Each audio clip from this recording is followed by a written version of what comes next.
আজি সদৌ প্ৰগতিশীল নাৰী সন্থাই যি সংগ্ৰামী ঐতিহ্যৰ ধাৰা বহন কৰি আছে সেই উপলক্ষে এখন ইতিহাস প্ৰণয়ন কৰিবৰ কাৰণে এক আলেখ্য আজি প্ৰকাশ কৰা হৈছে সদৌ প্ৰগতিশীল নাৰী সন্থাৰ এক অবিৰত যাত্ৰা। এই যাত্ৰাক আমি যাত্ৰা অব্যাহত ৰাখিছোঁ আৰু এই আমাৰ আদৰ্শ পথ প্ৰদৰ্শক দিক নিৰ্দেশনা ইয়াত আছে আৰু এই প্ৰগতিশীল নাৰী সন্থাৰ যি দিক নিৰ্দেশনা সেই দিক নিৰ্দেশনাই নাৰী স্বাধীনতাৰ কাৰণে যি অন্যান্য সংগঠন আছে গণতান্ত্ৰিক মহিলা সমিতি, অসম প্ৰাদেশিক অসম মহিলা গণনাট্য সংঘৰ আৰু গণতান্ত্ৰিক মহিলা সমিতি বা বিভিন্ন গণতান্ত্ৰিক সংগঠন আছে সেই সংগঠনবিলাক আমি সন্মিলিতভাৱে নাৰী অধিকাৰৰ পক্ষত আগবাঢ়ি যাম। এই সময়ত পাতিছোঁ যেতিয়া অংগনবাদী, আশা, মধ্যাহ্ন ভোজন কৰ্মচাৰী এইসকলে আন্দোলনত নামিছে উচিত মাননি আৰু মজুৰি স্থায়ী কৰাৰ লক্ষ্যৰে। আৰু ইতিমধ্যে মাইক্ৰ' ফাইনেন্সৰ যিখিনি মহিলাক ঋণ ৰেহাইৰ কথা কোৱা হৈছিলে সেইখিনি কোনো গণতান্ত্ৰিক ব্যৱস্থা আজিলৈকে লোৱা হোৱা নাই, গতিকে সেইখিনি মহিলাই তেনেকৈ নিৰ্যাতিত হৈ আছে। আৰু ইয়াৰ উপৰি মহিলাৰ এই ইকনমিক মুভমেণ্টবিলাকৰ উপৰিও মহিলা আজি সমতা অধিকাৰ মৰ্যাদাৰ পৰা বঞ্চিত হৈছে। ৰাষ্ট্ৰসংঘই এইটো আজিলৈকে যে সমতা অধিকাৰ আৰু সবলীকৰণৰ বিষয়টো কৈ থকা মানেই আজি ডিজিটেল দুনিয়াত মহিলাৰ এই অৱস্থান হৈছে। আমি এই অৱস্থা সলনি বিচাৰোঁ। আৰু আপুনি যদি চায় যে 33% মহিলাৰ কাৰণে আসন সংৰক্ষণৰ যি বিল গৃহীত হৈছিল সেই বিল আজিলৈকে ৰূপায়ণ নকৰি বিধানসভাৰ বাকচৰ ভিতৰত থৈ দিয়া হৈছে।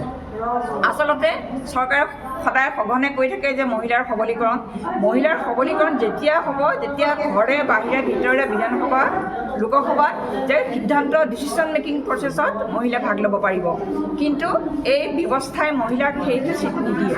গতিকে আমি সততে দাবী তোলোঁ যে এই ব্যৱস্থাটোত নাৰীৰ মুক্তি মৰ্যাদা অধিকাৰ সম্ভৱ নহয়। স্বাভাৱিকভাৱেই যে যেতিয়া ৭৫ বছৰীয়া অমৃত মহোৎসৱ পাতিলে স্বাধীনতাৰ কাৰণে তেতিয়া কিন্তু মহিলাই সমতা সবলীকৰণৰ কাৰণে আন্দোলন কৰি থাকিবলগীয়া হৈছে। আৰু দেশৰ পতাকা যি গৌৰৱে ওপৰত তুলিছে সেই মহিলাই আজি ধৰ্ষণ নিৰ্যাতনৰ বলি হৈছে। মহিলাৰ কৰ্মক্ষেত্ৰত চাকৰি ক্ষেত্ৰত আনকি চিকিৎসক মহিলাও নিৰ্যাতনৰ বলি হৈ মৃত্যু লাভ কৰিছে। গতিকে এনে এটা সময় আমি নিবিচাৰোঁ। এই সবলীকৰণৰ অৰ্থ সলনি হ'ব লাগিব, য'ত বিধানসভাৰ মজিয়াত লোকসভাৰ মজিয়াত নাৰীৰ অশালীন মন্তব্য কৰা হয় তাৰ সেইখন মজিয়াৰ গৰিমা নিশ্চয় অক্ষুণ্ণ ৰাখিব লাগিব। আৰু মহিলাৰ সবলীকৰণৰ কাৰণে সমতা মৰ্যাদাৰ অধিকাৰৰ কাৰণে এক ভয়হীন পৰিৱেশ নাৰীৰ বাবে লৈ আহিব লাগিব। ইয়াৰ অভাৱত নাৰীৰ যি প্ৰগতি পথ আছে সেই প্ৰগতি পথ বদ্ধ হ'ব, সমতা মৰ্যাদাৰ অধিকাৰ কৰিব নোৱাৰিব। নাৰী দিৱস উপলক্ষে সদৌ প্ৰগতিশীল নাৰী সন্থাৰ নগাঁও জিলা সমিতিৰ উদ্যোগত আজি ইয়াতে কমলাতুলি ভৱন নগাঁও কমলাতুলি স্মৃতি ভৱনত আজি অভিৱৰ্তন অনুষ্ঠিত হৈছিলে বৰ্ধিত মহিলা হিংসাৰ বিৰুদ্ধে। যে কথাটো হৈছে যে আজি ঐতিহাসিক দিন, এই ঐতিহাসিক দিনত আমি মহিলাসকলে আজি ৰজাঘৰো পাতিব, প্ৰজাঘৰেও পাতিছে, কিন্তু কথাটো হৈছে যে প্ৰকৃত মহিলাৰ সমস্যা সমাধান হৈছেনে নাই সেইটোহে এটা ডাঙৰ কথা। কিন্তু আজি আটাইতকৈ দুৰ্ভাগ্যজনক কথা যে মহিলাসকলৰ যি সমস্যা এই সমস্যাসমূহ কোনো ধৰণে সমাধান পোৱা নাই। আজি মহিলাৰ ধৰ্ষণ, কেওফালে নিৰ্যাতন, কেওফালে মহিলা যৌতুকৰ বলি, বিভিন্ন সময়ত আমি দেখিছোঁ বিভিন্ন মহিলাবিলাক ছোৱালী কিশোৰীবিলাকক বাহিৰলৈ পঠাই দিয়া হৈছে। গতিকে বিভিন্ন ধৰণৰ সমস্যা, বাকী অন্যান্য সমস্যাবিলাক আছে যে যিবিলাক মহিলা আজি চাহ বাগানত যিসকল শ্ৰমিক আছে, যি মজুৰি বৈষম্য আছে ইয়াতো আছে। আমি অসমতো আমি বিভিন্ন মহিলাসকলো আমি দেখিছোঁ গ্ৰামাঞ্চলৰ মহিলাসকলে আজি তেওঁলোকৰ যিবিলাক প্ৰাপ্য মজুৰি তেওঁলোকে প্ৰাপ্য মজুৰিবিলাক পোৱা নাই। গতিকে ইত্যাদিবিলাক মহিলাৰ সমস্যা আছে। এই সমস্যাত আমি দেখিছোঁ চৰকাৰৰ যি ভূমিকা থাকিব লাগিছিলে চৰকাৰৰ কোনো ধৰণৰ ভূমিকা নাই। কাৰণ যোৱা হিমন্ত বিশ্ব শৰ্মা নিৰ্বাচনৰ আগমুহূৰ্তত যিবিলাক প্ৰতিশ্ৰুতি দিছিল সেই প্ৰতিশ্ৰুতি আজিও ৰক্ষা কৰা নাই। আজিও আমি দেখিলোঁ যে সিদিনাখনো বিধানসভা যি চলিলে এই বিধানসভাত মহিলা সম্পৰ্কীয় কথাবিলাকে আলোচনা কৰা হ'ল, মহিলাৰ মৰ্যাদা হানি কৰা হৈছে বিধানসভাৰ মজিয়ালৈকে।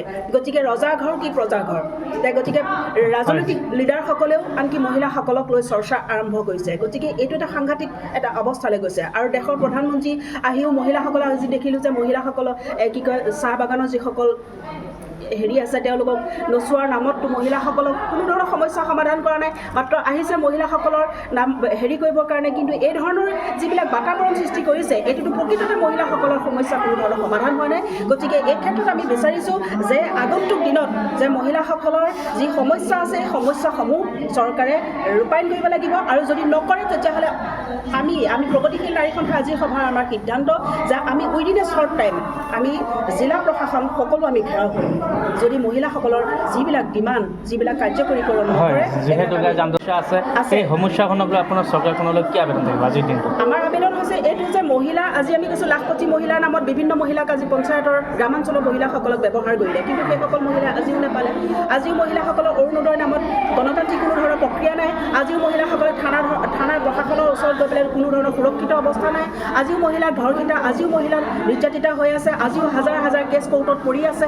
আজিও কিমানটা কেছ নগাঁৱতে আমি অন্যটো উদাহৰণ দিবলৈ নাযাওঁ, নগাঁৱতে অন্নমাই বৰাকে ধৰি বটদ্ৰৱা ঘটনা ফাঁচি ঘোষণা হ'ল, কিন্তু আজিও নহ'ল। গতিকে আইন আদালত সকলোতো একোৱেই নাই। গতিকে সেই ক্ষেত্ৰত আমি কৈছোঁ যে প্ৰশাসনে মহিলাৰ সমস্যা অৰ্থাৎ চৰকাৰে যদি মহিলাৰ সমস্যা সমাধান নকৰে উইদিন এ শ্বৰ্ট টাইম, আজি আমাৰ ঐতিহাসিক দিনৰ এইটো এটা মেইন কথা যে উইদিন এ শ্বৰ্ট টাইম যদি মহিলাৰ সমস্যা সমাধান নকৰে আমি নগাঁও জিলা হেৰি কি কয় আয়ুক্ত আৰু যিবিলাক আমাৰ স্থানীয় যিবিলাক আছে চাৰ্কুল অফিচবিলাক আমি ঘেৰাও কৰিম।